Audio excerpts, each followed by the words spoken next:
क्रांतिकारी चिंतन की देवियां। स्वतंत्रता के अमृत महोत्सव वर्ष पर अवाचीन पथ प्रदर्शिका देवियां नमनीय हैं। उन्हीं में से कुछ के प्रेरक जीवन प्रस्तुत है। रानी अवंतीबाई। रानी अवंतीबाई रामगढ़ मध्य प्रदेश की रानी थीं। उनके पति विक्रमादित्य सिंह को अंग्रेजों ने पागल घोषित कर दिया था।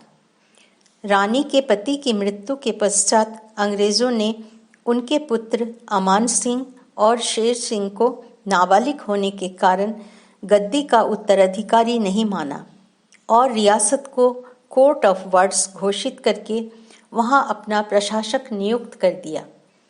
रानी ने उस प्रशासक को निकाल बाहर किया और अंग्रेजों के विरुद्ध युद्ध की घोषणा कर दी। रामगढ़ की रानी अवंतीबाई के हरकारे उनका संदेश लेकर आसपास के राज्यों में पहुंच गए। इन नरेशों को भेजे गए पत्रों के साथ रानी ने कुछ चूड़ियां भी भेजी थी। पत्रों की भाषा थी, यदि बंदिनी भारत माता के प्रति आप अपना कुछ कर्तव्य समझते हैं तो अंग्रेजों के विरुद्ध तलवार उठाकर युद्ध में कूद पड़िए, अन्यथा ये चूड़ियां पहनकर अपने घरों में छिपे रहिए। रानी अवंतीबाई के आह्वान पर मध्य प्रांत में क्रांति की लहर दौड़ गई। रानी अवंतीबाई ने व्यूह रचना के रूप में अपनी सेना के साथ मंडला के अंतर्गत खैरी नामक ग्राम के पास अपना मोर्चा जमाया। उनका विचार मंडला पर आक्रमण करने का था। मंडला पर रानी के आक्रमण के पूर्व ही अंग्रेज सेनापति वाडिंगटन रानी के साथ युद्ध करने जा पहुंचा। अंग्रेजी सेना के साथ रानी का यह प्रथम युद्ध था। रानी की तलवार बिजली की तरह चमककर शत्रु सेना का संहार कर रही थी। सेनापति वाडिंगटन ने घोड़े पर सवार होकर रानी अवंतीबाई को घेरा। रानी भी घोड़े पर सवार थी। उन्होंने अपनी तलवार का एक भरपूर हाथ वाडिंगटन के ऊपर दे मारा। जिस समय रानी ने अंग्रेज सेनापति पर अपना हाथ छोड़ा, उसी समय रानी का घोड़ा एक कदम आगे बढ़ गया। परिणाम यह हुआ कि रानी की तलवार वाडिंगटन के घोड़े की गर्दन पर पड़ी।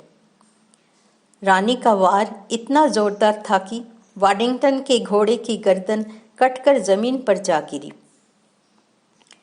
अपने घोड़े की कटी हुई गर्दन देखकर सेनापति वाडिंगटन नीचे कूद पड़ा और रानी को पीठ दिखाकर अपने सैनिकों की भीड़ में खो गया।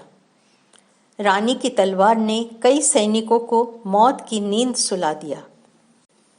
वाडिंगटन को अपनी पराजय बुरी तरह कसक रही थी। उसने पुनः रानी अवंतीबाई को उनकी राजधानी रामगढ़ में ही जा घेरा। रानी अवंतीबाई ने छापामार युद्ध का सहारा लेकर वाडिंगटन के सैन्य शिविर पर कई आक्रमण करके उसकी सेना को छिन्न भिन्न कर दिया। शत्रु सेना ने देवहारगढ़ की पहाड़ी पर रानी को घेर लिया।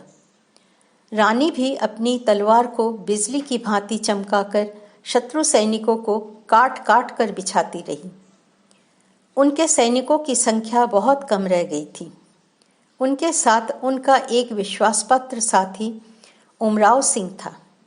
रानी ने उससे कहा, भैया उमराव, मुझे लगता है कि शत्रु सेना मुझे जीवित पकड़ना चाहती है। मुझे यही उचित प्रतीत होता है कि शत्रु के अपवित्र हाथों में पड़ने के बजाय मैं ही अपनी जीवन लीला समाप्त कर लूं। उमराव सिंह का कथन था, रानी बहन, पहले अपने भाई को तलवार के जौहर दिखा लेने दीजिए। मेरे पश्चात आप जो उचित समझे करें।